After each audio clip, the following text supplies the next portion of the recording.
हम इस देश के वासी हैं, ये सोच के मैं इतना आप सभी भी इस पर गर्व कर सकते हैं। गौरवशाली होना, गर्व करना अपने देश के या अपने धर्म के या अपने अच्छे कर्मों के ऊपर या अच्छी भावनाओं के ऊपर, ये कदाचित अहंकार नहीं कहलाता है, पर ये आपको आत्मसम्मान से, आत्म शक्तियों से भरता है। अहंकार नहीं करता है ज्ञानी, लेकिन अंदर से स्वाभिमान से भरा हो, उसके स्वयं के अभिमान से शुक्राने करता है जहां परमात्मा ने उसको जन्म दिया, जिस देश में उसकी पालना हो रही है, जिस देश में उसको स्थान मिला है। अभी भी गुरु जी कितने विस्तार से हमारी इस आजादी के प्रतीक, स्वतंत्रता के खास मौके पर कराने वाले इस तिरंगे झंडे को, इसकी एक एक विशेषता बता रहे थे। पिछले भी कई बार हम लोग ये अभ्यास कर चुके हैं। भारत मतलब भानु, भा से भानु, और भानु क्या करता है? सूरज क्या करता है? रोशनी देता है, प्रकाश देता है। सारी सृष्टि को एकमात्र ऊर्जा का और रोशनी का स्रोत कौन बना हुआ? बिना किसी भेदभाव के जो पूरे विश्व को रोशनी देता है, उसको भा यानी भानु। और रत माने इस कार्य में जो लगातार लगा हुआ है। हमारा देश लगातार दुनिया को एक रोशनी देने के कार्य में लगा। कैसे गौरवशाली यहाँ के अध्यात्म की उन्नति है, कितना उच्च कोट का अध्यात्म है, उच्च कोट का यहाँ विज्ञान है। ऐसे यहाँ पर संघर्ष करने वाले, परिश्रम करने वाले लोग हैं। कैसे भी विषम आपदाओं में हम देखते हैं कितने जतन से वो लोग ऐसे खड़े हो जाते हैं, फिर अपने मुश्किलों को आसान बना लेते हैं। तो ऐसा व्यक्तित्व, ऐसा जिस भारत का वासी अभी भी हम लोगों ने युद्ध में अपने भारत का पराक्रम देखा, हमारी सेना का पराक्रम देखा, मस्तक जरूर गर्व से ऐसे तन जाता है। और कैसे जीतते हुए युद्ध में भी उस एक सुंदर समझ को आगे रखना कि हम लोगों ने कभी युद्ध को आगे नहीं रखा। हमारे प्रधानमंत्री कहते हैं बुद्ध को आगे रखना, यानी शांति को आगे रखना, प्रेम को आगे रखना, हमेशा ऐसी नीति पर चलना। गलत तत्वों को सबक तो मिले, लेकिन हाँ वो सुधरते जाए, सुधरने के लिए चले। तो ये बड़ा ऐसा एक रोशनी दी है हमारे भारत में, ऐसी दिशा दी है, सबको अपनाया है, छोटा या खरा, छोटा बड़ा, या काले गोरे का भेद नहीं, हर दिल से हमारा नाता है, हर दिल से देखो एक नाता है। हमारी संस्कृति इतनी विविधताओं से भरी हुई है। जम्मू कश्मीर में एकदम पहाड़ी लोग, गोरी चमड़ी वाले लोग, पंजाब के गेहुआ लोग, उत्तर भारत के मिक्स्ड लोग, हर तरह से इधर की तरफ से नॉर्थ ईस्ट के थोड़ा अलग कदकाठी के लोग साउथ में आते जाते हैं, तो फिर एक अलग कदकाठी आती आती है, अलग रंग उनका सांवला होता चला जाता है। केरल में तो लगभग कितनी रंग का भी परिवर्तन है, भाषाओं का परिवर्तन है। ऐसा देश जो इतने गठित होकर के इतने सालों से चल रहा है, जहाँ लोकतांत्रिक जो है एक अपने आप में मिसाल बन गया है। कल अच्छा लग रहा था कि 69 साल हो गए इसको आजाद हुए, 78 साल, 69वां स्वतंत्रता दिवस है। कभी भी यहाँ ऐसा नहीं हो पाया कि कोई जिसके हाथ में सत्ता हो तो वो कोई बिल्कुल सर चढ़ के, जैसे है ना, कभी हम लोगों के यहाँ पर ऐसे शासन संभालने लगे बंदूक की नोक पर, यहाँ बड़े आराम से तानाशाहों को उतार दिया जाता है, सरकार पलट जाती है चुनाव के द्वारा। अच्छी नीति है, इसलिए अच्छा करने की प्रेरणा से ही फिर लोग आगे बढ़ते हैं। विविधता है, भिन्नताएं हैं, विशाल नदियों का क्षेत्र है, विशाल पर्वतीय क्षेत्र है, हिमालय रूपी हमारा जैसे शिखर है, वो हमको पूरे उत्तर में हमारी सारी सीमाएं बना देता है, तो सागर दक्षिण में हमारी सीमाएं बना देता है। ना जाने कितनी विशेषताएं, कोई ऐसा अनाज नहीं है जो हम यहाँ पर उत्पन्न नहीं कर पाते, कोई ऐसा कारोबार व्यापार नहीं है जो हमारे देशवासी किसी की न किसी रूप में ऐसे किसी न किसी क्षेत्र में नहीं कर रहे हैं। आज ना जाने कितने क्षेत्रों में जो सुपर मोस्ट लीडिंग लोग हैं वो भारत के मूल से ही है।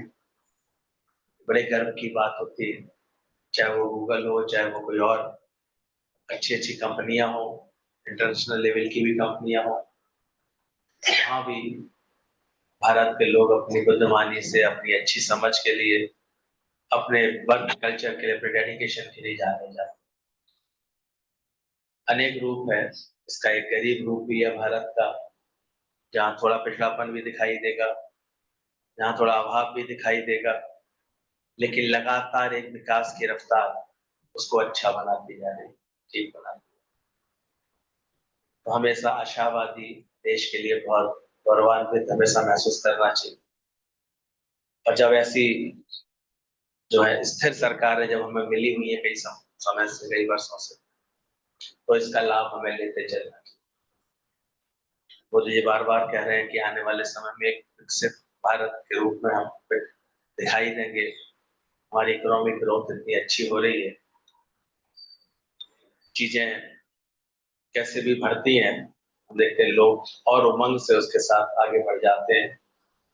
तो ऐसे भारत को अंदर से जय हिंद करना, सलाम है हमारे देश को, यहाँ की ऊर्जा को सलाम है। दादाजी सिखाते थे नेतृत्व करने वाले लोगों को भी नमस्कार करना, स्वयं को भी नमस्कार करना। फिर जो समाज के बड़े तबके के लोग होते हैं, जैसे बीच वाली उंगली सबसे बड़ी होती है, इनको भी तुम सलाम करना, नमस्कार करना।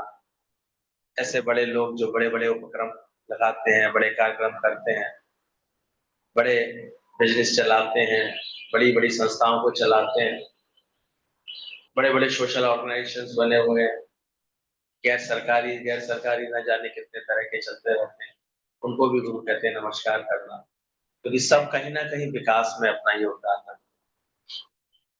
फिर बोला ये मजदूर वर्ग, कमजोर वर्ग, किसान वर्ग, मेहनत मजदूरी करने वाले, इसको वीक फिंगर बोलते हैं, तो बोले इस ऐसे लोगों को भी हमेशा नमन करना। हमारे यहाँ एक सुंदर प्रथा जो शुरू से ही सतयुग काल से चली आ रही है, कर्मों से पहचान बनी है हमारे। अगर कोई परमात्मा प्राप्ति के लिए उद्यत हुआ है, ज्ञान की प्राप्ति के लिए, इस सत्य के लिए जिसने यह प्रवृत्ति या निवृत्ति जो भी मार्ग अपनाया है, जो ब्रह्म की बात कर सका है, जो ब्रह्म का उपदेश दे सकता है, हम लोगों ने उसे ब्राह्मण समझा है। ब्राह्मण जो ब्रह्म का उपदेश दे, ब्राह्मण वो जो अपने आचरण के द्वारा, सदाचार के द्वारा सबको शिक्षा दे। इसलिए पहले के मुख्य रूप से जो गुरु लोग होते थे वो ब्राह्मण जात से होते थे, अनेक ऋषि मुनि सब इसी जात के होते थे, क्योंकि उनको बोला गया था, ये उनके लिए शास्त्रों का आदेश है, अगर आपकी ऐसी रुचि है तो आप क्या कहलाएंगे, ब्राह्मण।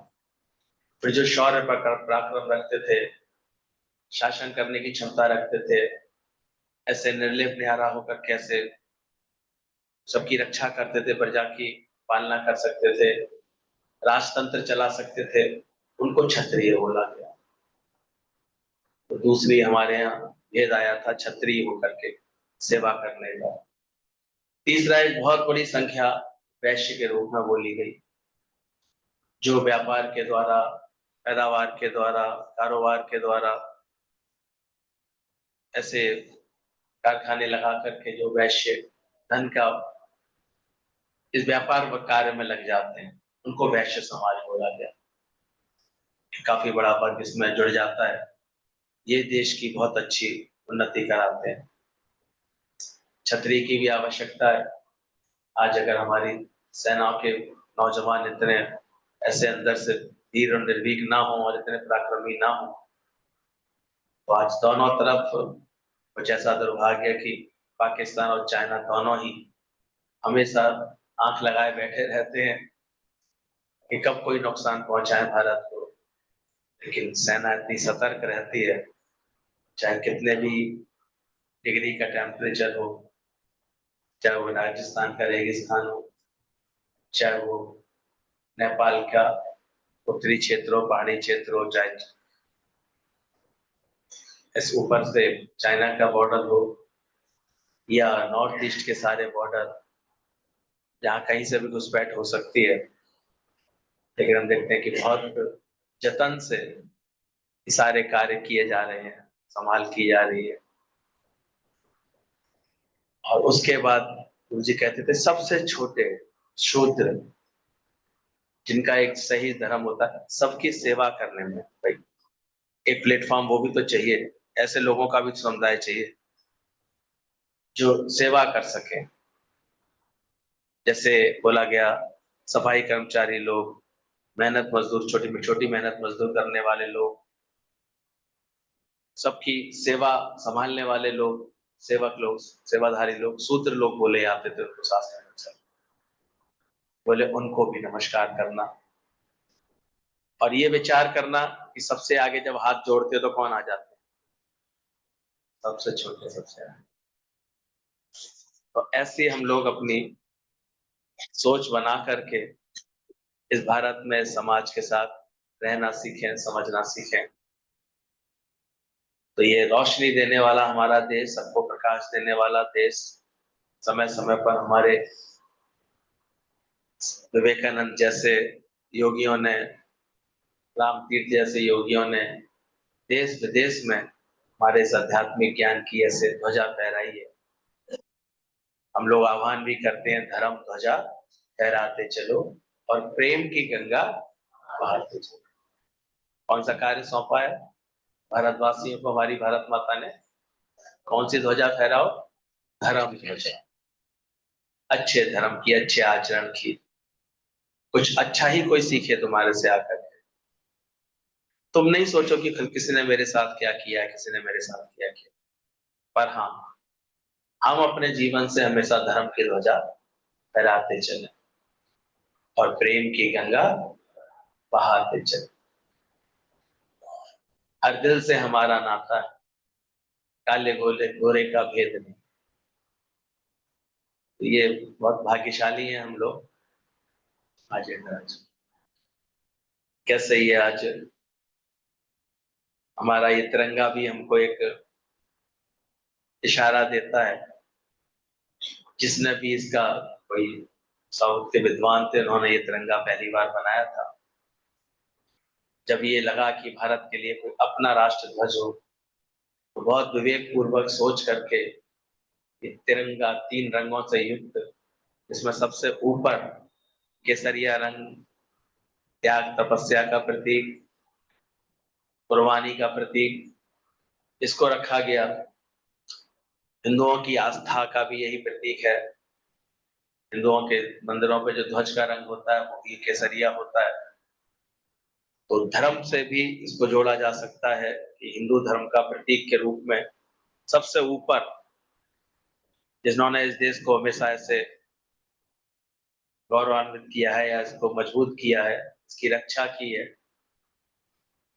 इसकी धारणाओं को पुष्ट किया है, ये केसरिया रंग, कुर्बानी का रंग, कि बिना कुर्बानी के कहीं, बिना तपस्या के कोई भी, ये मेहनत कश। आज भी हम अपने आदरणीय राष्ट्र प्रधानमंत्री जी को देखते हैं कि कैसे वो 15-15, 16-16 घंटे की मेहनत करते हैं प्रतिदिन। थोड़ा सा विश्राम लेकर के फिर वो लग जाते हैं कार्य में। हमारे यहाँ ऐसे योगी लोग अपना जीवन ऐसा बना लेते हैं कि वो थकते नहीं है, लगातार मेहनत करने में उनका ऐसे रुझान होता है, करते हैं। योग से, अभ्यास से, अच्छे संस्कारों से ऐसे जीवन बना लेते हैं लोग बाग। कल भी बात चल रही थी, दधीची जैसे ऋषि हुए हैं तो कारण आने पर अपने अस्थियों का भी दान बड़े खुशी से दे सके कि अगर वत्रासुर को मारना है तो ले जाओ मेरी अस्थियां, जाओ इसका वज्र बना लो। तो कैसे तपस्वी लोगों का ये हमारा देश है, कुर्बानी का प्रतीक है। सफेद रंग शांति का प्रतीक है। सफेद रंग ऐसे इसको ऐसे भी जोड़ा गया है क्रिश्चियनिटी के साथ, धर्म के साथ, कि शांति का प्रतीक, संपन्नता का प्रतीक, ऐसे कि चीजें साफ हों, अंदर से शांत हों। जैसे योग लगाते हैं, आज जहां भी देखो, कहीं आप देखोगे ना, कहीं ऐसे अत्यंत कोई विशालता या शांति का कोई समूह हो तो प्राय वो सफेद रंग का होगा। स्थिरता का प्रतीक है ये, कि हमारे जीवन में हर समय एक शांति जरूर रहे। उद्यम तो हो, परिश्रम तो हो, लेकिन उसके पीछे ऐसे कलेश ना हो, पीछे ऐसे कोई। इसलिए हम लोगों के यहाँ देखो, कोई महीना खाली नहीं जाता, त्योहार आके खड़ा हो जाता है। थोड़े से दिन बीतते हैं, फिर एक त्योहार खड़ा है। अभी रक्षाबंधन, अभी फिर जन्माष्टमी, बीच में तो 15 तारीख और आ गई आराम से, स्वतंत्रता दिवस भी आ गया। कैसे थोड़े थोड़े समय बाद जैसे जैसे प्रकृति में बदलाव होता है, लोगों ने खुशियां रखने का, ये सब करने का, तीज त्योहार करने का अनेक, जैसे कभी ये इस चीज का आज हमारी महिलाएं भी, तो फिर कभी कोई धार्मिक अनुष्ठान, कभी कोई धार्मिक अनुष्ठान के द्वारा लगातार अपने को एक जैसे अंदर में उमंग में रख लेती है, खुशी में रख लेती है। मिलजुल के त्योहार बनाने की पद्धति ऐसे ये सदियों से हम लोगों के यहाँ ऐसे वैसे खुशियां देना, गमों को भुलाना, घटनाएं घटती होंगी सभी के जीवन में, कुछ ना कुछ घटती होगी, कोई ना कोई कमी। लेकिन फिर जब ऐसे मौके आते हैं तो फिर हिम्मत रख के खड़े होते हैं, फिर आगे बढ़ते हैं। शांति का प्रतीक है ये, और इसी में बना हुआ है चक्र। इसमें 24 तीलियां बोली गई है, जो प्रतीक है 24 घंटे परिश्रम का, चलता रहता है। चक्र माने जो चलता रहे, गतिमान रहे, तो हमेशा हम गतिशील रहें, प्रगतिशील रहें। ऐसा ना हो कि कहीं ऐसे टूट के बिखर रहे हैं।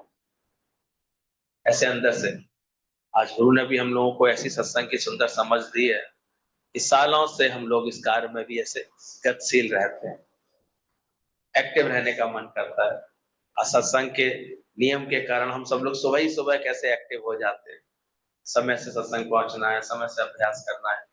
और कल भी हम सब ने अभ्यास किया था कि कितने प्रकार के वो बंधन जो अज्ञान के कारण हमारे जीवन में आते हैं, उनको गुरु धीरे धीरे उन बंधनों को खोलता है, ज्ञान की कृपा करता है, सत्संग की समझ देता है। मोह का बंधन है, चाहे वो इच्छा का बंधन है, चाहे विषयों से प्रीत का बंधन है, कितने सारे बंधन बताए गए थे। आदतों के रूपी बंधन होते हैं, अहंकार रूपी बंधन होते हैं। मोह का तो सबसे बड़ा बंधन होता ही है। यह दुनिया की आवाज है, आम आदमी की आवाज है, लोग क्या कहेंगे, ऐसी भावनाओं का बंधन होता है। और सबसे बड़ा बंधन जो बोला गया वो कुसंग का बोला गया, as the company so the colour. अब किस संगत में बैठ रहे हैं, वैसी आपकी गति हो जाती है। भाग्यशाली है जो रोज गुरु हमें कहाँ बैठा देता है, सत्संग में। शट मूर्ख व्यक्ति भी सुधरता है सत्संग में बैठते। इसलिए हमारे यहाँ इतना सत्संग के लिए ऐसे गुरु ने आज्ञा दी हुई है कि नित्य नित्य सत्संगत में राखें, साधु सो सदगुर मोह भावे। सत्य नाम का भर भर प्याला, आप पीवे और मोहे। तो हमेशा देखना कैसे ज्ञान की आजादी हम अपने गुरु से रोज लेते चले आते हैं, समझते आते हैं। 24 घंटे सेवा को तत्पर, दृढ़ संकल्प रूपी डंडा है इसके अंदर। मजबूती आधार किसका है, ये झंडा किसके सहारे चलता है। एक जोक भी बताते हैं, बोले हिंदुओं का, उन्होंने कहा कि हमारा तो केसरिया रंग है। क्रिश्चियन धर्म वालों ने कहा हमारा सफेद रंग है। तीसरा रंग जो है कहते हैं प्रॉस्पर्टी का, उन्नति का, खेतीहारी का, और मुसलमान लोग भी हरे रंग को अपना पवित्र रंग मानते हैं, तो मुसलमानों ने कहा ये रंग फिर हमारा है। तो एक सरदार जी को छेड़ने लगे कि भाई झंडे में तुम्हारा क्या है, ये तो हम सबके हैं। सरदार जी बहुत चतुर थे, बड़े प्रेम से कहते हैं, डंडा क्या तुम्हारे पीयू का है, ये डंडा तो हमारा ही है। तो जो निर्भीकता है इस सरदार जात के अंदर, जो एक कुशलता है, कहने की बात है कि कैसे सब मिलकर के एक ऐसा सुंदर तिरंगा कि जिसको देखते ही हम सबकी गर्दन सहज ही झुक जाती है, इसके आदर में, सम्मान में मन भीग जाता है, खड़ा हो जाता है। इसलिए हमेशा जहां भी ये तिरंगा दिखाई दे, जरूर ये सम्मान का भाव, इसके लिए ग्रेटिट्यूड का भाव जरूर पैदा करना। ध्यान रखना कैसे ये हरा रंग समृद्धि का, आर्थिक समृद्धि भी और आध्यात्मिक समृद्धि भी। गुरु भी आकर के हमारे जीवन को हरा भरा करता है, और वो कौन सी समृद्धि देता है? आध्यात्मिक समृद्धि देता है। अध्यात्म को हमारे हरा भरा करता है, खुश रहना सिखाता है, कैसी भी हालातों में हमको स्थिर रहना सिखाता है, कैसी भी प्रारब्ध का खेल चल रहा हो हमको संतुष्ट रहना सिखाता है, आनंद में रहना सिखाता है, एक अच्छी समझ दे करके आगे बढ़ाना सिखाता है, कार्य कुशलता से करना सिखाता है। तो गुरु हमको ऐसी उपजाऊ भारत भूमि है, इसलिए अध्यात्म का रोज देखना, हम इस आजादी के लिए, कल भी अच्छी बात लग रही थी, उन्हें जरूर नमन कर लेना, जो लगातार ये जो हमारी निर्विघ्न आजादी मिली है और बनी हुई है, इसके लिए वो कुर्बानी देते रहते हैं। इसलिए देश की सेना को नमन, थल सेना, वायु सेना, जल सेना, इन तीनों के पुरुषार्थ से, मिले पुरुषार्थ से, मेहनत से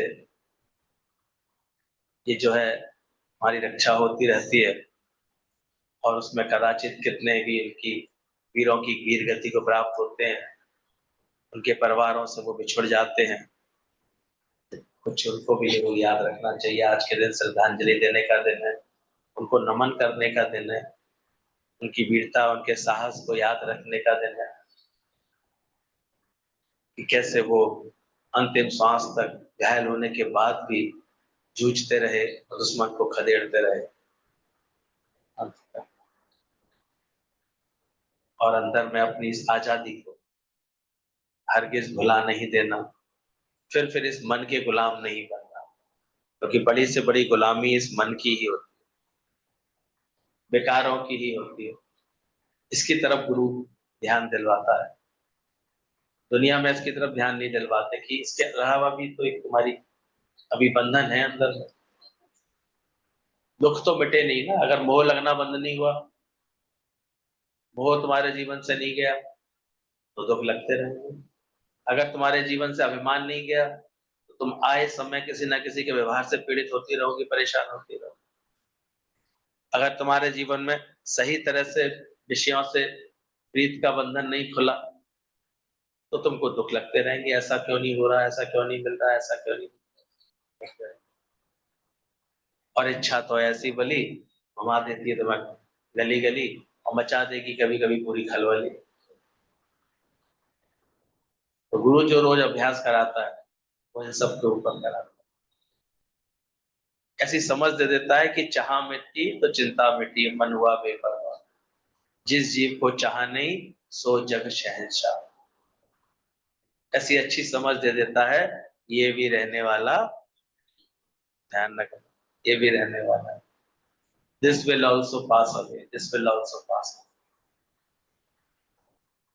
आत्मज्ञान आने के बाद अभी हालत आए चाहे जैसी, और मिट ना पाए मन की मस्ती, एक रस रहने का जैसे कि ये संस्कार मिल जाता है। कैसे हमारे यहाँ हर चीज को ज्ञान से गुरु ने जोड़ दिया है, एक को जोड़ दिया, एक रस रहना, और दो को जोड़ दिया है, दुई को दूर करना, दुई दूर कर देना अपने जीवन से, द्वैत को दूर कर देना। तू अलग वो अलग, इसी भेद में सारी बातें बन जाती है। ना हम ना तुम, दफ्तरी तुम। तो सच्चे प्यार को पाओ जहां भेद ना रह जाए, या किसी से भी तुम्हारा आनंद ना बिगड़े। कल हम लोग पढ़ रहे थे कि ज्ञान का अभ्यास करके अपने उस तुरिया पद को पाओ, जो आनंद तुम्हारा कभी ना बिगड़े, उस असंगा शक्ति को पाओ जो कोई भी तुम्हारे आनंद को ना बिगाड़ सके। कोई पदार्थ, कोई व्यक्ति, कोई बात अभी भी तुम्हारा आनंद बिगड़ रहा है, इसका मतलब तुमको जो है कहीं ना कहीं अभी तुम्हारा अभ्यास ठीक नहीं हुआ है। सत्यापति इतनी आई नहीं है कि सत्य की इतनी अंदर से आकर्षण आ जाए, सत्य के लिए इतना शौक आ जाए, ज्ञान प्राप्ति का इतना शौक आ जाए अंदर से कि फिर लगे ही ना।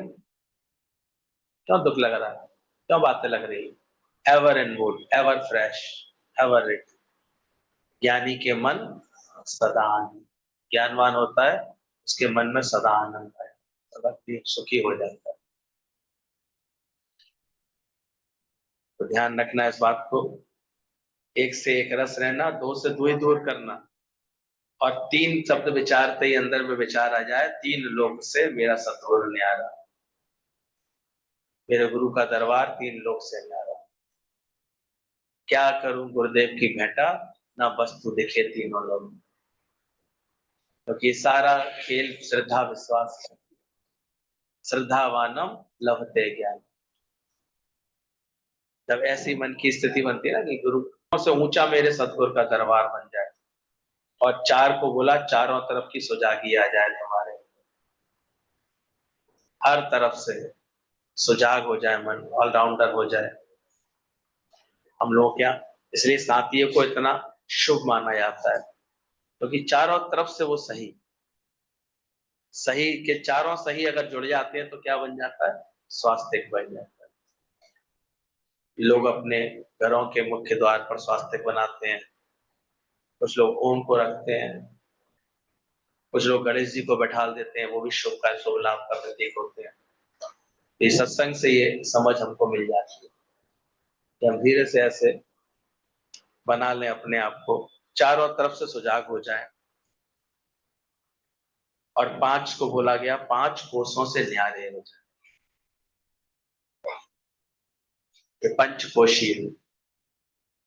ये विज्ञान से पता लग जाता है, अन्नमय कोश, मनमय कोश, प्राणमय कोश, विज्ञानमय कोश और आनंदमय कोश। ये पांच कोश हैं। गुरु धीरे धीरे इन पांचों कोशों की यात्रा करवा देता है। एक व्यक्ति था, तो वो किसी कारण से बीमार पड़ा हुआ था, बीमारी आसानी से उतर नहीं रही थी, इलाज चल रहा था, बढ़ती जा रही थी, डॉक्टर को घर बुलाया गया। डॉक्टर घर आया, उसने देखा उसको, दवाई दी, वहां सारा वातावरण देखा डॉक्टर ने, तो डॉक्टर ने कहा क्या ये घर पूरा तुम्हारा है या ये नीचे वाला ही हिस्सा केवल तुम्हारा है? बोले नहीं डॉक्टर साहब, पूरा ही घर हमारा है। तो बोले फिर आप सबसे नीचे वाले में क्यों रह रहे हैं? नीचे तो देखो आपको गंदगी, गली का शोर, गली में जितनी गंदगी है उसकी स्मेल आती रहती है, खिड़की दरवाजे भी ठीक नहीं है, नीचे सीलन भी है आपके, खराब भी बना हुआ, नीचे का पोर्शन हमेशा पुराना ही बना होता है, आप ऊपर क्यों नहीं जाते हैं? उसने डॉक्टर की बात मानी और पहली मंजिल पे पहुंचा, तो थोड़ा फ्रेश एयर उसको मिली, थोड़ा वो स्वस्थ होने लगा।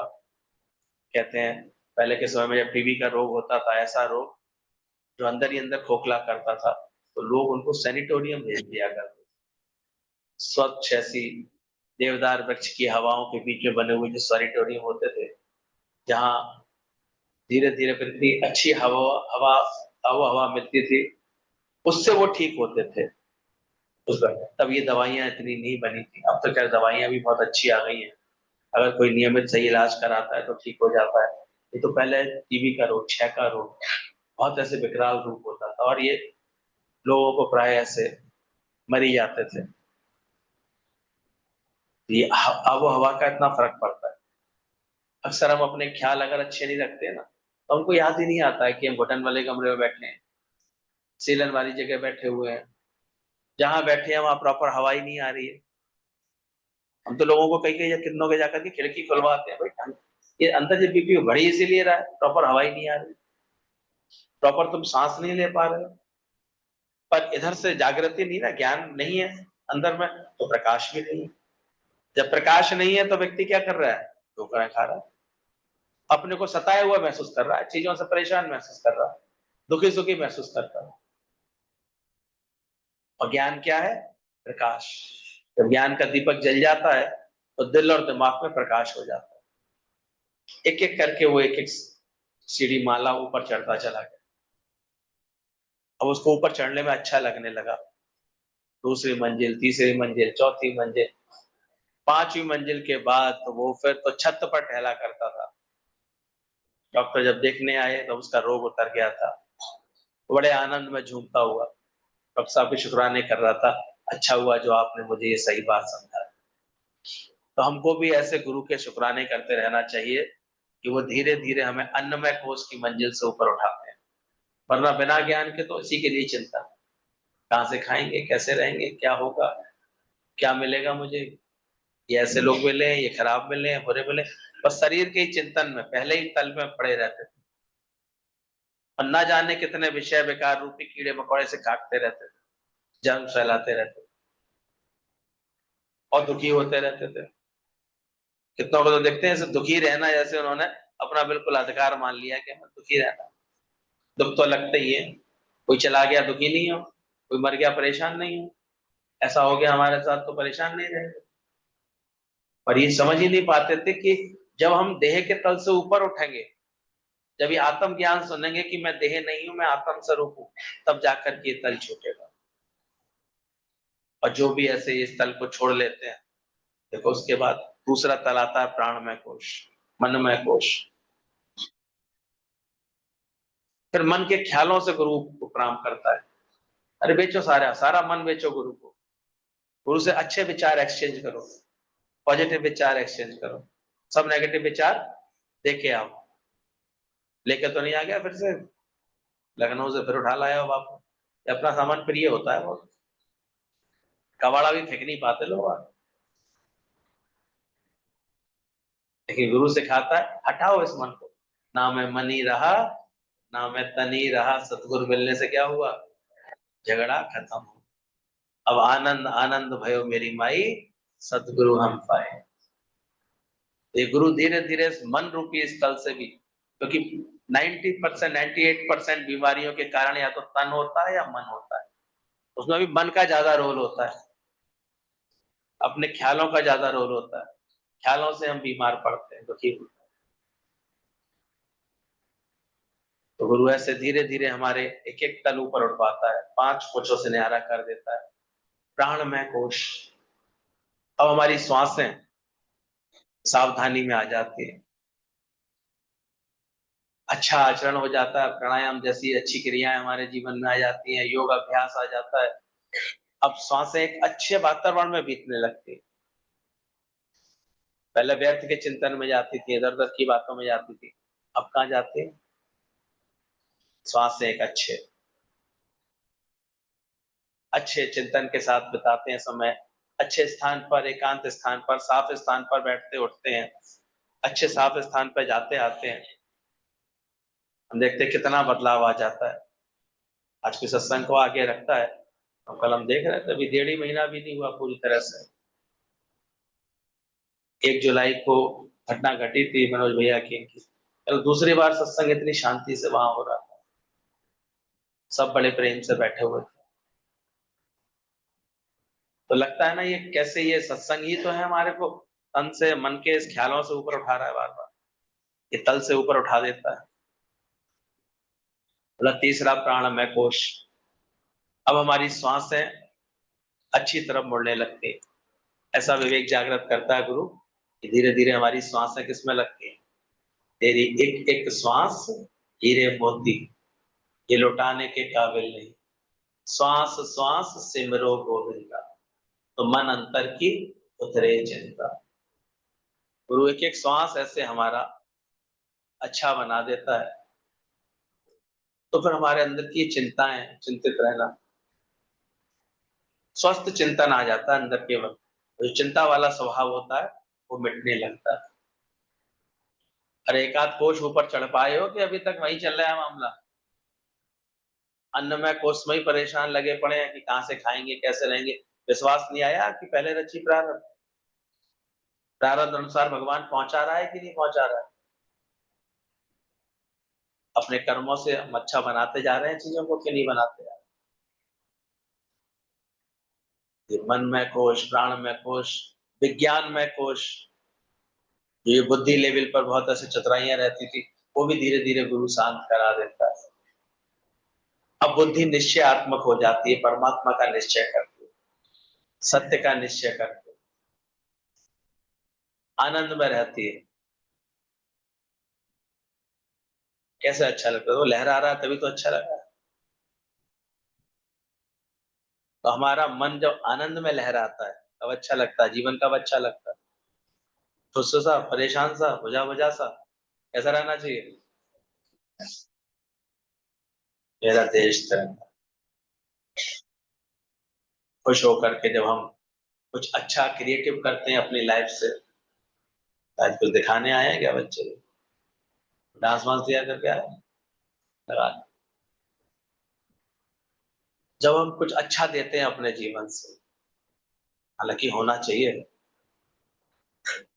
कुछ अच्छा सोचना, अच्छा कहना, अच्छा बताना, प्रशंसा करना, किसी की तारीफ करना।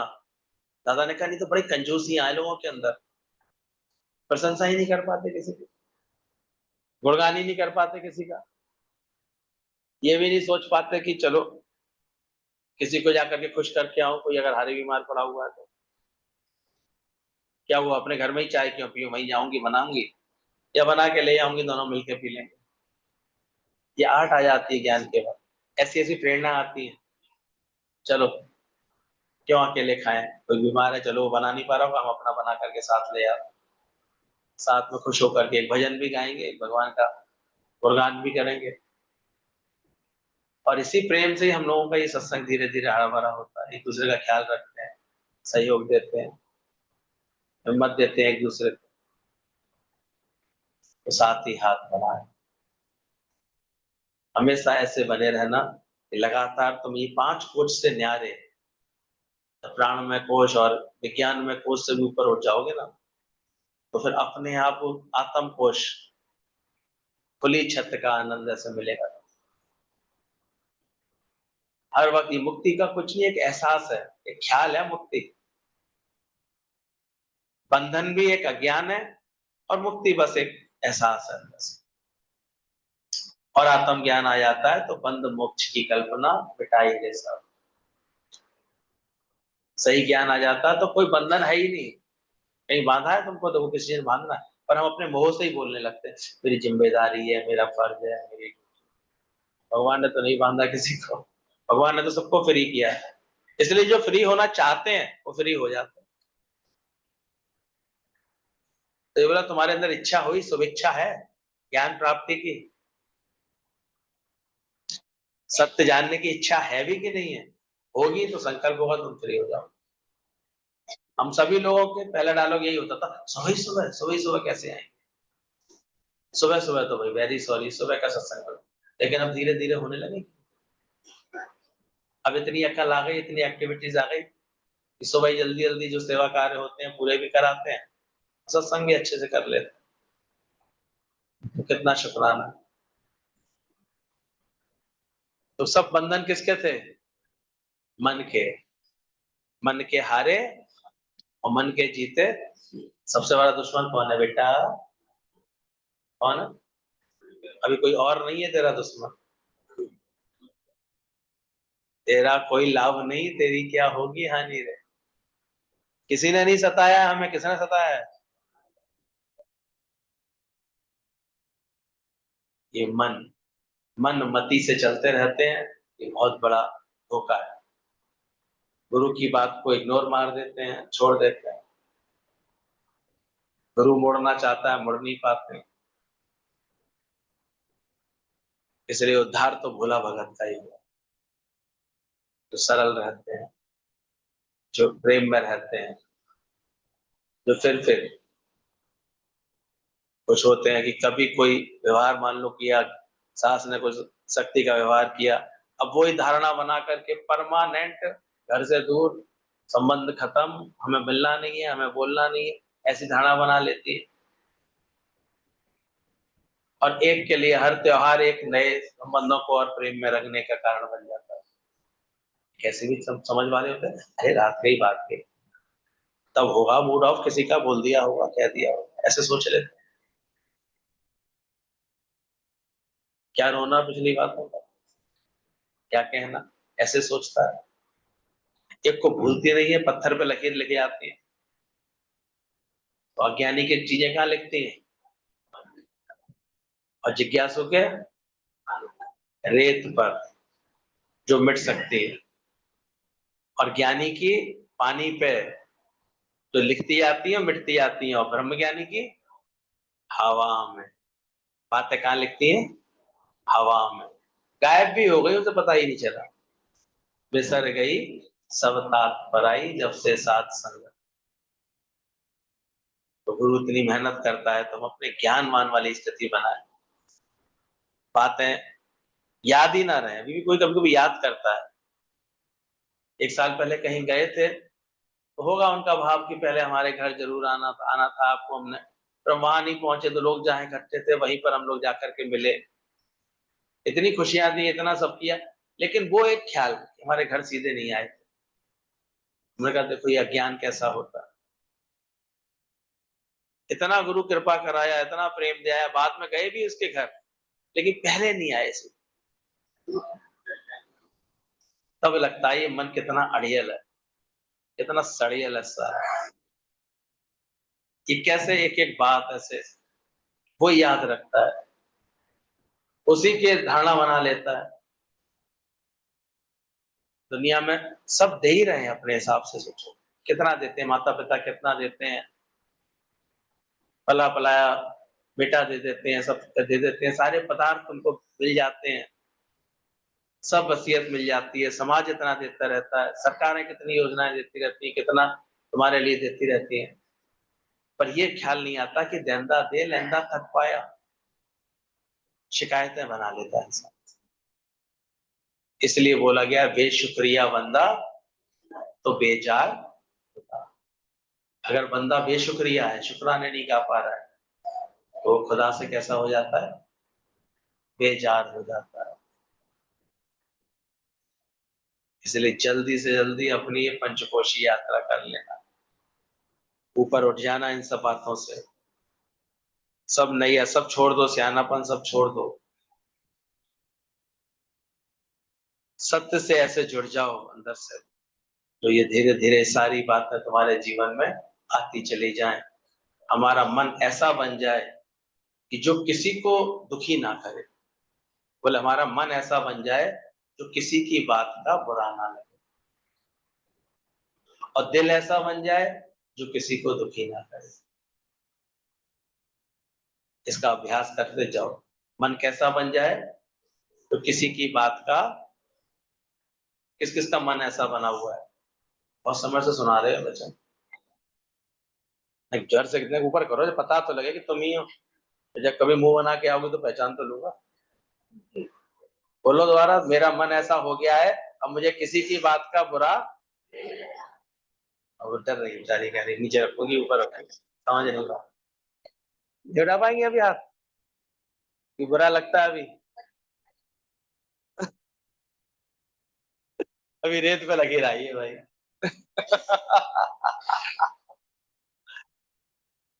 और कोई नहीं निकला जो ये कह सके, गारंटी दे अब मुझे किसी की बात का बुरा नहीं लगता है। अरे राम, कितनी बुरी स्थिति, यहाँ पर 4-5 लोग हैं और वो भी मना कर रहे हैं, मतलब नहीं हो गया नहीं।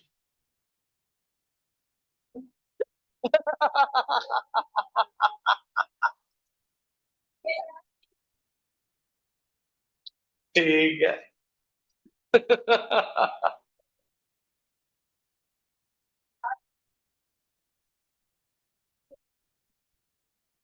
हाँ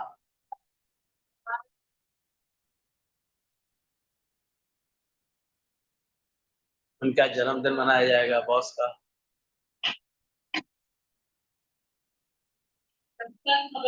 क्या नहीं होता तो राष्ट्र की, यानी अगर राष्ट्र की आजादी तो माने, लेकिन अंदर की आजादी बिना लोग के आतंक व्याप्ति हम पा नहीं सकते। इसलिए ये आजादी माना गया अपने विचारों के मन से, तो सच मायने में राष्ट्र की भी और सुरक्षा। ऐसा बड़े लकी हैं कि 16 दोनों एक साथ पड़ गई है आसपास।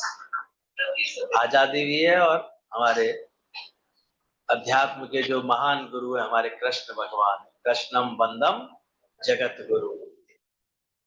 कृष्ण की ऐसे इसके लिए हम लोग कल भी कृष्ण को याद करेंगे और परसों तो पूरा जन्माष्टमी का भाव रखेंगे।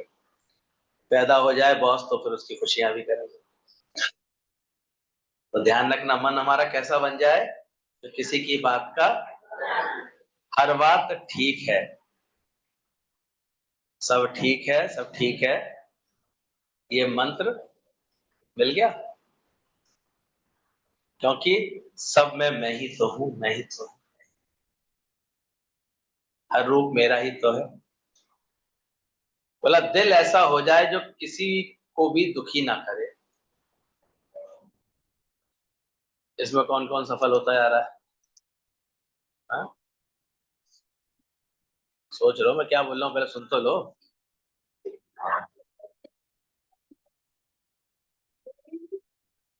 हाँ?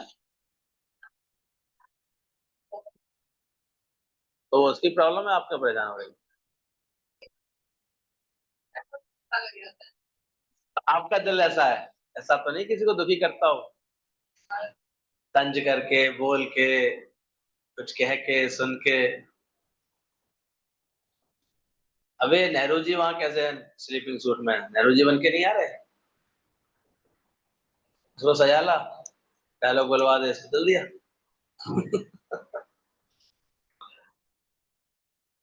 हाँ तो ध्यान रखना, दिल ऐसा हो जाए जो किसी को भी दुखी ना करे। ये बहुत अभ्यास, तुम कुछ तो अभ्यास करोगे या आए हो या फालतू है? कुछ करने आए हो, कुछ सीखने आए हो, चेंज होने आए हो ना। कैसे आइए, मिलने आइए की बात। आज से दिल कैसा बना ले। और ऐसा कब होगा जब पहले तुम्हारे लिए अंदर में तुमको लगेगा कि मैं बहुत आनंद में हूँ, बहुत खुश हूँ। जो कहीं ना कहीं खुद को पीड़ित मान रहे होते हैं ना, तो वो बेचारे नहीं विचार कर पाते, उनकी कोई ना कोई हरकतें बोलचाल या एक्टिविटी ऐसी हो जाएगी वो किसी को हर्ट कर दे। क्योंकि इधर से वो तंग दिल है तो तंग हो जाएंगे या तंग कर देंगे। इसलिए सबसे पहले खुशी कहाँ सजानी है? आत्मा का ज्ञान समझ करके मैं सच्चिदानंद स्वरूप हूँ, ये ज्ञान पक्का कर। मेरा सच्चिदानंद रूप कोई कोई जाने। ऐसे अंदर से बातों को लेना, ऐसे गुम करना, ये सीखना चाहिए। खत्म करना, गायब करना, क्या हुआ है तो बहुत अच्छी बात है। भगवान के लिए, भोला कृष्ण के लिए अब आए हो, अब क्या बच्चा है? अब तो केवल पत्तलें बची हैं उठाने के लिए। बोला जरूर था कि उसको, कृष्ण को लगे बुरा लगे, लेकिन क्या भगवान को बुरा लगा? उनके पास इतनी अच्छी समझ थी, कहते हैं अरे वाह, ये सेवा का कार्य बचा है मेरे लिए, संतों की जुटन को उठाऊंगा, मैं तो बड़ा भाग्यशाली हूँ। तो जो हर बात में अपने को भाग्यशाली मानने लगता है, अच्छा पॉजिटिव हो जाता है, जिसको हर तिरस्कार में भी अपना आदर दिखाई देता है, ऐसे व्यक्ति का दिल ना कभी दुखता, और फिर वो ऐसा हो जाता है कि उसके किसी बात से फिर किसी का दिल नहीं दुखता। तो दिल कैसा बना लो जो किसी को दुखी ना करे, और स्पर्श ऐसा हो जो किसी को दर्द ना हो। स्पर्श, हमारा टच जिसे कहते हैं। आज संतों के एक स्पर्श के लिए तरसते हैं, बस गुरुजी छू लें, सर पे हाथ रख दें, हमारे को बस कैसे भी पीठ पर हाथ रख दे, आशीर्वाद देते, क्योंकि इनका स्पर्श इतना कल्याणकारी होता है। One touch, one glance of true guru is enough to show you god. तो हम भी अपने स्पर्श को ऐसा बनाएं। किसी किसी को हम देखते हैं वो ऐसे सता करके ही बात करते हैं, बच्चे को गाल नोच करके ही बात करेंगे, किसी को ऐसे हर्ट करते हुए बात करेंगे, अज्ञान होता है। कोशिश करें हमारा स्पर्श ऐसा हो, इतना दिव्य हो, इतना पवित्रता से भरा हुआ हो, तो कोई हर्ट ना हो जाए। आदतें होती, स्वभाव बन जाते हैं, कुछ कहा थोड़ी हमने, और घूर के देख लिया। अब शेर बिल्ली को घूर के ही देख ले, बिल्ली की तो पेट खराब हो जाती है, तो किया कुछ नहीं, बस घूर के देखे। तो ये हमने क्या, अपने आंखों से हमने उसको हार्ड स्पर्श कर दिया, वाणी से कोई ऐसी कटाक्षता बोल गए, तो वाणी से किसी को घायल कर दिया। ये सब चीजें भी गुरु हमारी संवारता है धीरे धीरे बैठाल करके, दिल ऐसा हो जाए तो किसी को दुखी ना करे, और तुम्हारा स्पर्श ऐसा हो जाए तो किसी को दर्द ना हो। इसलिए जो अच्छे लोग होते हैं वो हमेशा चीज ऐसी अपने प्रयासों में इतने प्रैक्टिस करते रहते हैं कि चीजें बड़ी कंफर्टेबल हो। अब जूता काट रहा हो आपको, आप वो दुकानदार को पसंद करेंगे, तो मोची को बोला था ऐसा बनाना, और हम उसको कह भी रहे कि भाई तेरा काट रहा है, अरे कुछ नहीं, ठीक हो जाएगा, अब अपने आप खुल जाएगा, ऐसे करके टाल दे बात। लगता है अभी तो काट रहा है ना, कुछ करो उपाय। और जो एक अच्छा होता है वो, कभी कोई ऐसे चीज हो जाती है कि जो कष्ट दे रही है, तो उसको कैसे बना दे, सुविधा में बना दे, अच्छा कर देता है, कोई ना कोई ऐसा उपाय कर देता है जिससे वो चीज अच्छी हो जाए, वो बात हमारे जीवन की अच्छी हो जाए। तो ये भी आर्ट आनी चाहिए। कोई किसी बात की कंप्लेन कर रहा है, तो क्या तुमसे दूर नहीं करे यार,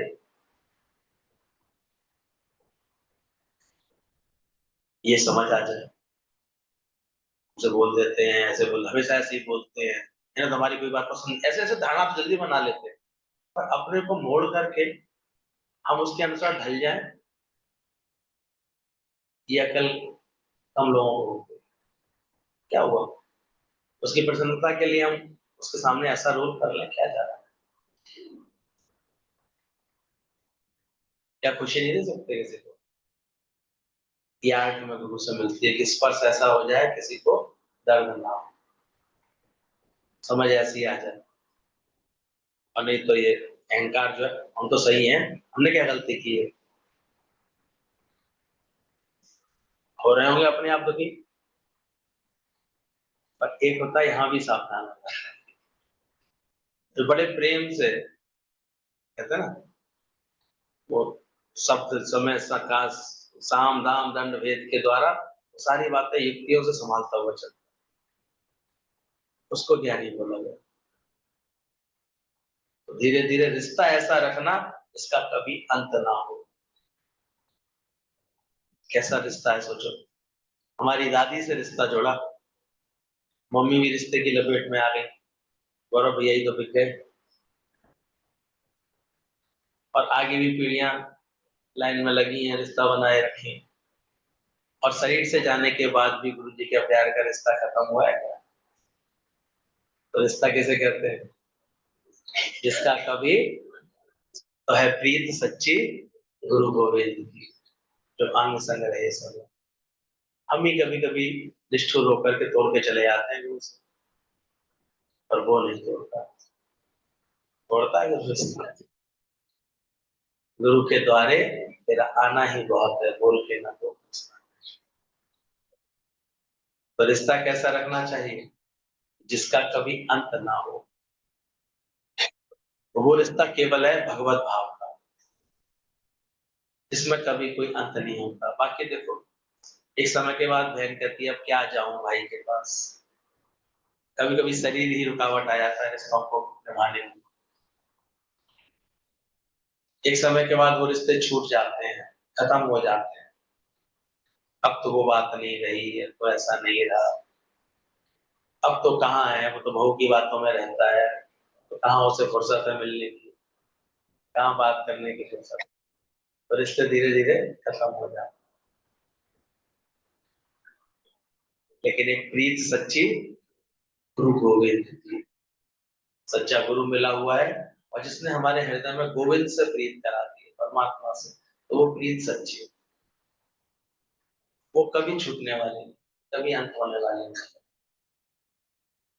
तो बचपन में माँ, जवानी में महात्मा और बुढ़ापे आते आते परमात्मा अगर अंदर में मिल जाए आनंद स्वरूप, तो देखो हमको बड़ा आनंद रहता है, खुशी रहती है।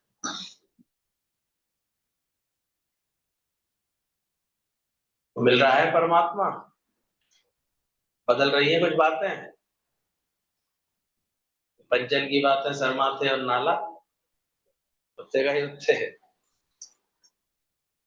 स्वार्थ वाली बुद्धि से ऊपर उठ के जरा ज्ञान की साधना वाली बुद्धि बनाओ, निरंतर ज्ञान का अभ्यास करते चलो। Happy independence day.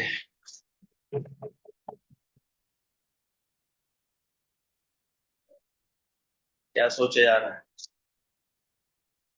प्रणाम है झंडे को कि नहीं? और ये संभव होता है जब हमारे जीवन में केसरिया रंग होता है, त्याग की भावना, कुर्बानी की भावना, जब ऐसा ज्ञान का सफेद रंग होता है, संतुष्टि का, जब ऐसी प्रवृत्ति होती है 24 तिलियों की तरह हमेशा, और जब ऐसा हरा भरा हर वक्त आनंद और उमंग में दिखने का, रहने का ऐसे स्वभाव होता है, तब झंडा फहराता है ऐसे कोई।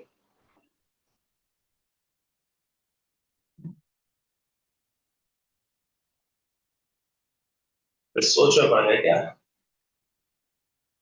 हम्म? अरे दे दी हमें आजादी, ऐ गुरु, ऐ गुरु, तेरे बचनों पे हम भेंट अपने सरों की चढ़ा जाएंगे। ऐ गुरु, ऐ गुरु, तेरे बचनों पे